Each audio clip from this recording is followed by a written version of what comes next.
This conversation is for anyone who has ever asked, how do I stay grounded while trying to make change in my community or the world? Bonjour, and welcome back to Blumera Podcast. I'm your host, Brianne, and today's episode is a continuation of my interview with Nkem Ndefo, founder of Lumos Transforms and the Resilience Toolkit. In the first part of this interview, we talked about how trauma and stress can impact your nervous system and how to build the capacity for healing within ourselves. In this episode, we are going to kind of widen that lens a little bit more, looking at how those same trauma-informed principles can change the way that we lead, parent, organize, or create change in our communities. So let's pick up right where we left off. I'm curious how trauma shows up in the body. You know, the continuum from stress to trauma is a bit of an artificial one. When does stress become distress, toxic stress, and when does it become trauma? So some of the same symptoms that I would say for high levels of stress can be very similar to trauma. Things that we've talked about like muscle tension and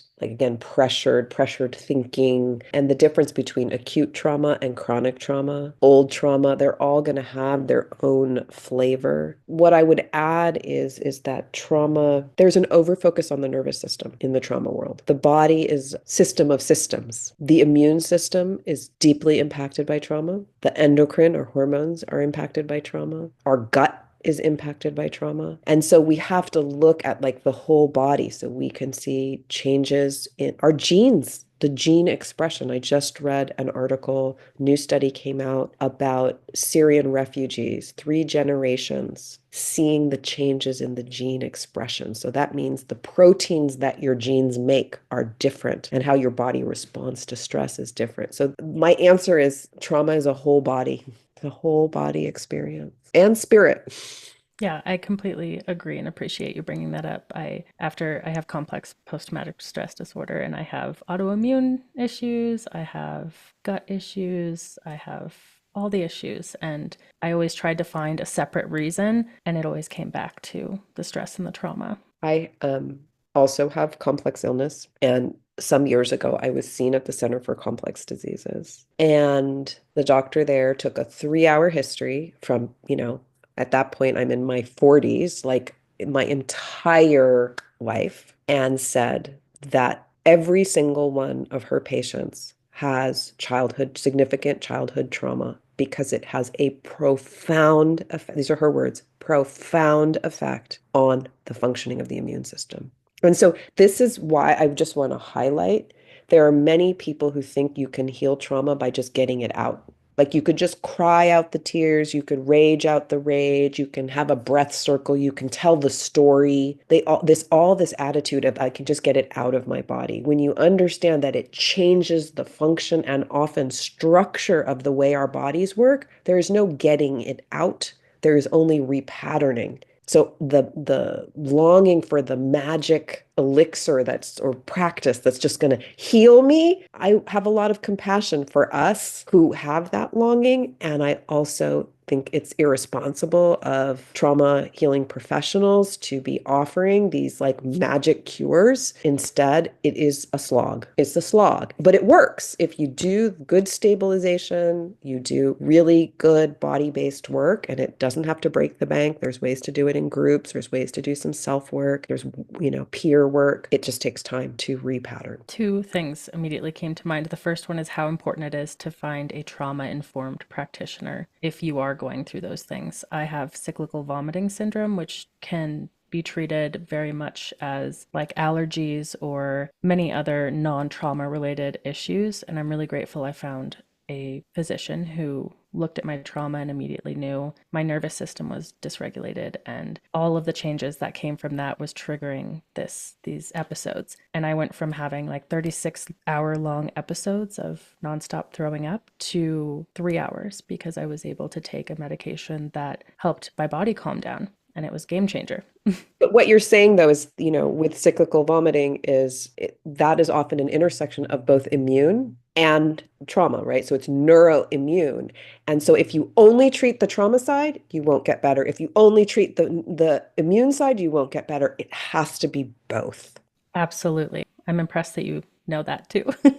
Yeah, mast cells. That's a mast cell thing. The other thing that you brought up that was a huge kind of hurdle for me to overcome was you have all of these programs and courses and healers promising that one fix wonder for trauma. And the time or the day, the moment that you realize it's not just going to go away, it's something that you have to integrate throughout your life. I'm curious what you would say to somebody, because that brings a lot of discouragement and depression and disappointment when you come to that realization. I'm curious what you would say to somebody in that moment. I mean, I think there needs to be honoring of the grief, right? Like, I didn't ask for these traumas to happen to me. They have so deeply impacted. I often call it the long arms of trauma, like how they reach into our relationships and those arms reach into our bodies and our, like, every aspect of our lives are impacted. I think they reach into our finances. How much have you spent trying to heal, right? Like, and seek support where people who did not have those experiences are like miles ahead in their career and in their,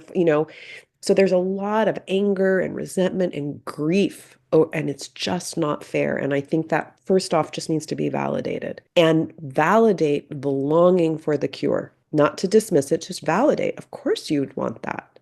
And I think when we're well validated, we can we don't need to fight for it anymore. We can relax a little bit and say, yeah, it sucks. And it's not like when you're doing the slog, it's not like you don't get results until the very end. You get results all along the way. It's just incremental. So I think once validated is then to offer, it's like, and figuring out what it is that you need and when. And I think those of us who do trauma healing have a responsibility to share about our practices or our modalities, about where in the trauma healing journey our modalities fit and who it's good for and who it's not good for. And I really think that, and I've taken that responsibility very seriously about the resilience toolkit. I am very clear it's for early stage trauma healing when you need to stabilize, begin to be aware of what's happening for you, and to be able to settle intense responses before you go into second stage when you actually are dealing with the content of the trauma. If you don't stabilize before you deal with the content of the trauma,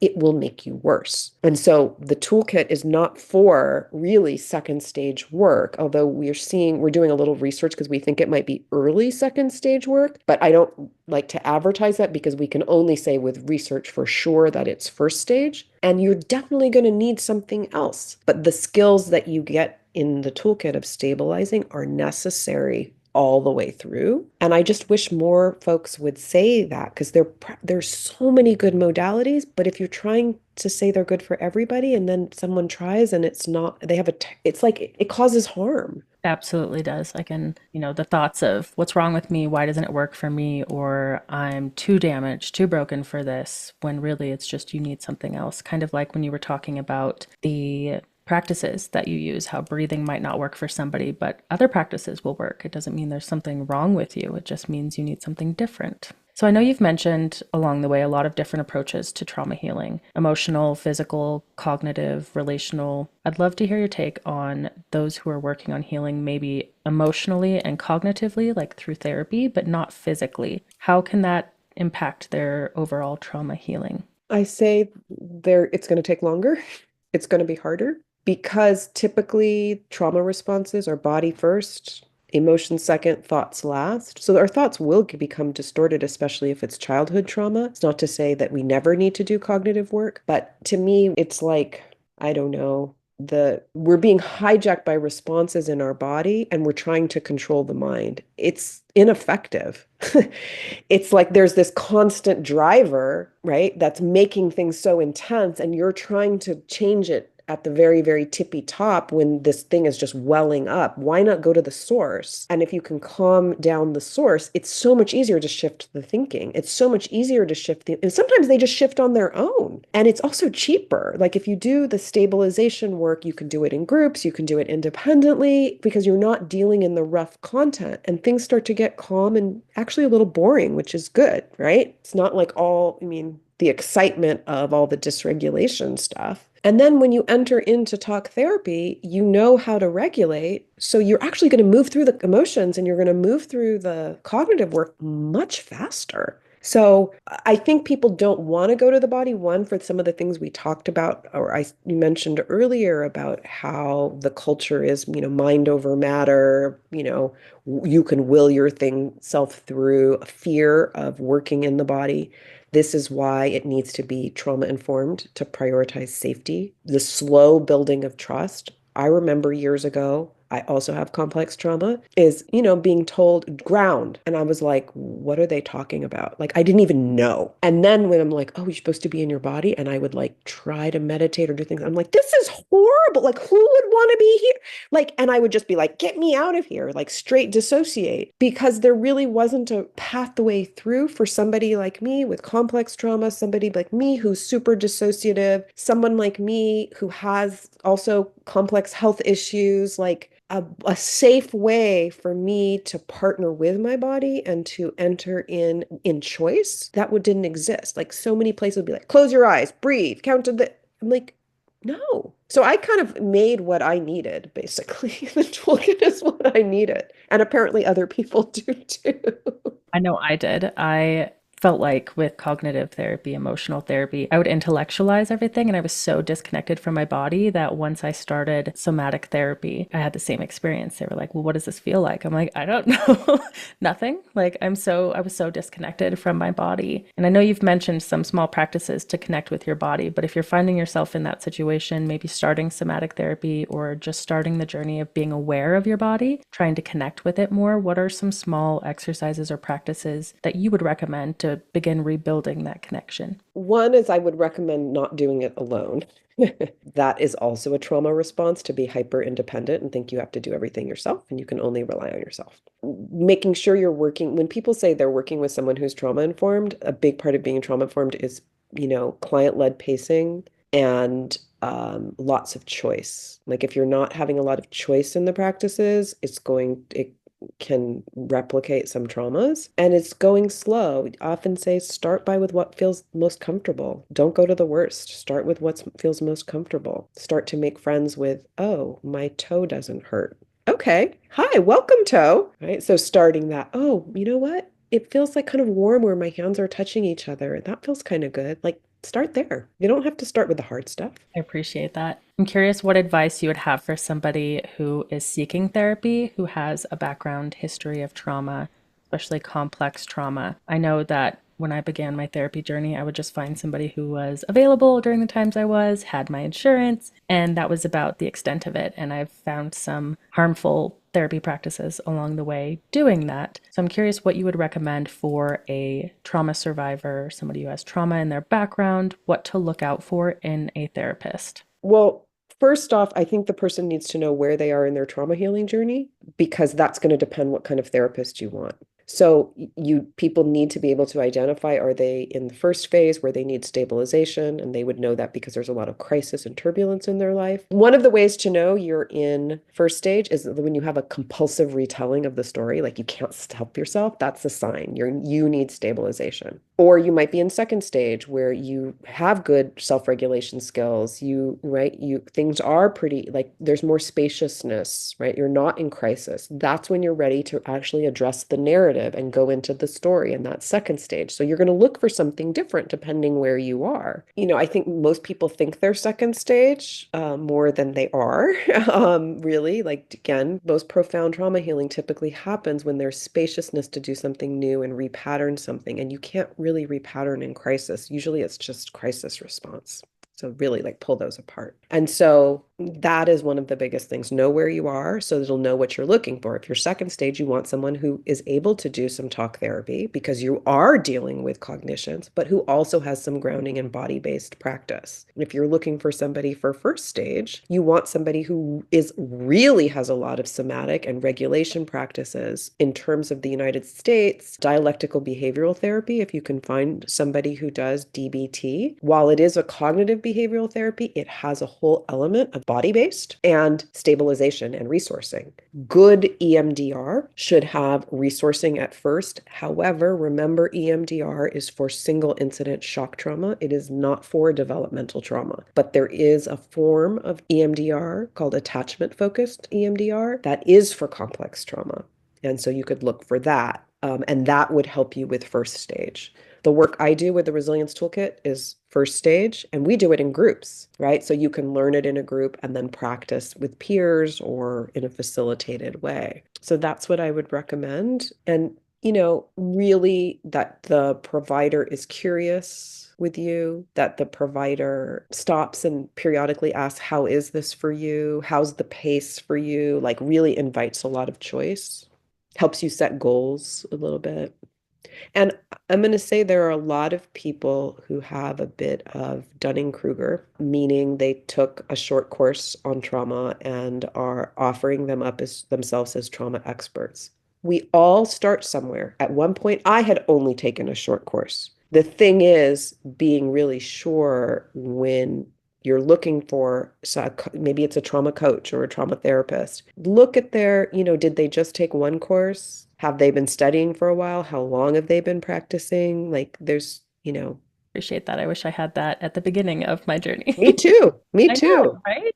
Especially some of the terminology, because you look at their page and you're like, I don't know what DBT is, and I don't know what that means or how to apply that to my life, or if that means it's good for me. So I really appreciate you talking about some of those practices. I am curious. I need to stop saying that. When I go back and Oh, edit, I'm no, like, never. I I love guess curiosity. that's Never true. stop. Yeah. Curiosity has been the word of our day. I'm curious then, what kind of impact can building individual resilience have on a community? Well, communities are made up of individuals. And so when individuals have greater resilience, we have greater capacity for relational connection. We have greater tolerance of conflict and a capacity to repair conflict. There's less rigidity. I see a lot of communities that demand a lot of purity, a lot of like everyone has to think just like me. But then we say we love diversity, but then everyone needs to think like me. It's like, right? Like, how do you actually work with diverse opinions? How do you actually work with diverse perspectives? When you don't have a lot of resilience, you tend to be quite fragile and everything needs to be just so. A lot of controlling behavior, which is not great for relationships. And what's even better is when individuals are doing resilience building practices together, that really starts to move community. And you may have already kind of answered this, but I know you've mentioned your embodied trauma informed and resilience orientated approach. What is the significance of using that approach when promoting healing and equity within communities? Well, I mean, I think there's a lot about, or more and more about trauma informed, and I have issue because a lot of times it overfocuses on trauma and not on the resilience and not on the possibilities of healing. And it's kind of like, this is what we don't want, not what do we want. So that's why I like the resilience oriented because it is more balanced. And the way we scope trauma, we're not just talking about individual psychological trauma, physical trauma. We're talking about trauma in families, in systems, right, in culture. And so when we look at trauma at that kind of breadth, then we look at resilience and healing at that kind of breadth. We're talking about really a way of living that's values centered, that prevents harm and promotes healing and getting free. It's like kind of an amazing approach because, some people would say, well, like anti-racism work would be separate. I'm like, no, racialized harm is an often traumatic. Let's pull that in. And then it's embodied, right, is really important because trauma is a whole body experience. And the body, especially when it's about survival, will hijack us. And if we're not taking the body into account, how can we do this fully? We're not just freeing our minds. And like, this is one of the things I laugh at. One of the key traditional trauma-informed principles is safety. And most trauma-informed approaches are very cognitive and maybe a little bit emotional, but there's very little body. Nobody says, I think safe. People say, I feel safe. So you've got to address this, right? Like, it's like, I feel it in my gut. So if that's one of the key principles, how can this not be an embodied approach? I mean, it makes perfect sense. I wish that were the case across the board. My last question, if someone is listening and just beginning their healing journey, what is one small but powerful step that they can take today? I think offering themselves a huge self-appreciation for stepping on the path. Because often it's like, okay, well, what's next? What's next? What's next? As opposed to just that moment of acknowledgement, pride in yourself that you're doing this, acknowledging that it's a huge act of self-care. So you're really rooting that in, that feeling, which will also help prepare you for what comes next. The second thing I would say to do, not that you didn't ask, but I'm going to say, is to set a North Star. And I do this in my beginning classes. I ask people, one of the things I say is, what has trauma stolen from you? What is trauma blocking from your life? And if you can identify whether it is peaceful relationships, less anxiety, more self-compassion, whatever it is really like write it down, draw it, paint it, let that North Star guide you when you're like, oh, I don't want to do the practice, or do I need to journal? And just go, oh yeah, I want that thing again. That North Star is a motivator day in and day out. That's beautiful, and I appreciate the bonus step. I'll definitely take it. I'm really grateful for all of your intelligence and wisdom and vulnerability throughout this entire interview. I feel like I could talk to you all day long and I'd have Oh, thank so you. many questions for you, but I just want to say thank you for being here with me and my listeners. Thank you so much. I really appreciate the opportunity. You ask great questions, and it's really important to me that this information get out. Some of your questions, particularly because people are taking the brave step to for trauma healing without enough education, and there's a lot of harm that's happening when they take the step, and it discourages folks from continuing. And so by having this platform to provide the corrective, like the experience, like so that people can step into a gentle path, like healing can be gentle, y'all. It can be gentle. That alone is powerful to hear. As Nkem shared, when we lead, parent, organize, or advocate from a place of regulation, we create space for others to feel safe too. Collective healing begins when we bring our wholeness to the world around us. For even more collective healing, share this episode with a few friends of yours. And remember, when we heal ourselves, we make healing possible for everyone around us. I'll see you in the next episode.